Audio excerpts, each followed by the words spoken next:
காய்கறி சாப்பிடாத குழந்தைங்க கூட இந்த மாரி காயெல்லாம் போட்டு திருநெல்வேலியோட சொதிய சூப்பரா செஞ்சு குடுத்தீங்கன்னா, ஜம்முன்னு சாப்பிட்டுப்பாங்க. இத எப்படி செய்றதுன்னு பார்க்கறதுக்கு முன்னாடி, இத செய்யறதுக்கு என்னலாம் வேணும் அப்படின்றத வந்து பார்த்துரலாம். ஒரு 10லிருந்து 15 சின்ன வெங்காயம் இந்த மாரி 2, 2ஆ வந்து நறுக்கி எடுத்துக்கிறேன். 3 பச்சை மிளகா, ஒரு பெரிய துண்டு இஞ்சி. உங்களுக்கு காரம் வேணும்னா, நீங்க இன்னும் கூட கொஞ்சம் பச்சை மிளகாய் வந்து சேர்த்துக்கலாம். இத வந்து நல்லா பேஸ்ட் மாரி வந்து அரைச்சு எடுத்துக்கோங்க. அப்புறம் 1/2 லெமன். உங்களுக்கு தேவையான காய்கறிகள் நான் வந்து கேரட், பீன்ஸு, உருளைக்கிழங்கு, முருங்கைக்காய் இதெல்லாம் எடுத்துக்கிட்டேன். அப்புறம் 2 பல்லு பூண்டு வந்து தட்டி எடுத்துக்கிட்டேன்.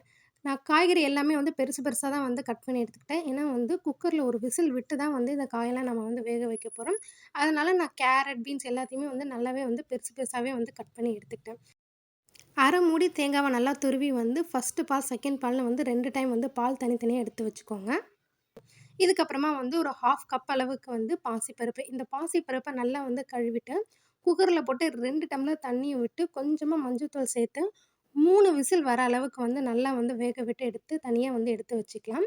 இப்போ மறுபடியும் வந்து ஒரு குக்கர சூடு பண்ணி 2 டேபிள் ஸ்பூன் வந்து எண்ணெய் விட்டு, அந்த எண்ணெய் நல்லா காஞ்சதுக்கப்புறமா, நம்ம எடுத்து வச்சிருக்கிற அந்த வெங்காயத்த போட்டு நல்லா வந்து வதக்கிக்கணும். இந்த வெங்காயம் வந்து நல்லா வதங்கி வரும்போதே, நம்ம கட் பண்ணி வச்சிருக்கிற எல்லா காயும் வந்து ஒண்ணா சேர்த்து, இந்த எண்ணெயிலேயே வந்து லேசா வந்து பெரட்டி எடுத்துக்கலாம். இப்போ நம்ம அரைச்சு வச்சிருக்கிற அந்த பச்சை மிளகாய், இஞ்சி பேஸ்ட்ட போட்டு நல்லா வந்து அந்த பச்சை வாசனை போற அளவுக்கு வந்து இதிலேயே வந்து நல்லா பெரட்டி எடுத்துக்கணும். இப்போ இது எல்லாமே வந்து நல்லா வந்து பெரட்டி எடுத்ததுக்கப்புறமா வந்து கொஞ்சமா வந்து மஞ்சத்தூள். அது வந்து இந்த சொதிக்கு நல்ல ஒரு கலர் வந்து தரும். ஸோ, அதனால வந்து இப்பவே வந்து கொஞ்சமா வந்து மஞ்சத்தூள் பருப்புல சேர்த்தது இல்லாம இதுலயும் வந்து சேர்த்துக்கிறேன். அதுக்கப்புறமா நம்ம 2வது தேங்காய் பால் எடுத்து வச்சிருக்கோம் இல்லையா? அந்த தேங்காய் பால் வந்து 1 கப் அளவுக்கு வந்து ஊத்திட்டு கொஞ்சமா இந்த காய்க்கு தேவையான அளவுக்கு வந்து உப்பு சேர்த்து, இத மூடி போட்டு ஒரு விசில் வர அளவுக்கு வந்து வேக வச்சு எடுத்துக்கலாம். இப்போ இது நல்லா வெந்து வந்ததுக்கப்புறமா, நம்ம ஏற்கனவே வந்து அந்த பருப்பு வேக வச்சு வச்சிருக்கோம் இல்லையா? அதையும் சேர்த்து 1 டம்ளர் அளவுக்கு வந்து தண்ணி ஊத்தி, நல்லா வந்து அந்த பருப்பு இதோட மிக்ஸ் ஆகி ஒரு கொதி வர அளவுக்கு வந்து நல்லா மிக்ஸ் பண்ணி எடுத்துக்கலாம். இப்போ இது நல்லா மிக்ஸ் ஆகி வந்ததுக்கப்புறமா, ஃபர்ஸ்ட்டு தேங்காய் பால் எடுத்து வச்சிருக்கோம் இல்லையா? அதையும் வந்து சேர்த்துட்டு இந்த தேங்காய் பால் சேர்த்ததுக்கப்புறமா, இதுவும் வந்து நல்லா வந்து ஒரு கொதி வந்து வரட்டும்.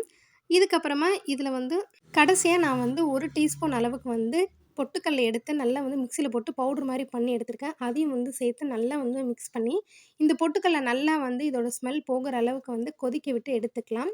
இது வந்து ஆப்ஷனல் தான். உங்களுக்கு வந்து இந்த அளவுக்கு வந்து பொட்டுக்கல்லலாம் வேணாம் அப்டின்னா, நீங்க வந்து இதுக்கு முன்னாடி ஸ்டெப்போடயே வந்து நிறுத்திக்கலாம். பட் இத சேர்த்தா வந்து இன்னும் நல்லாயிருக்கும் அப்டின்றதுக்காக நான் வந்து சேர்த்துக்கிட்டேன். இப்ப கடைசியா அந்த காய்க்கு மட்டும் தான் வந்து உப்பு போட்டிருந்தோம் இல்லையா? இந்த சொதிக்கு தேவையான உப்பையும் வந்து சேர்த்து, ஒரு கொதி வந்ததுக்கப்புறமா இது ஒரு பக்கம் கொதிச்சுட்ருக்கும்போது, தாளிப்பு சட்டியில கொஞ்சமா வந்து எண்ணெய் ஊத்தி, கடுகு, கருவேப்பில போட்டு தாளிச்சு, இதோட வந்து கொட்டி கலந்துக்கலாம். இது கூடவே வந்து ஒரு 1/2 லெமன் எடுத்து வச்சிருந்தோம் இல்லையா? அதில பாதி லெமன வந்து பிழிஞ்சு விட்டுக்கிட்டேன்.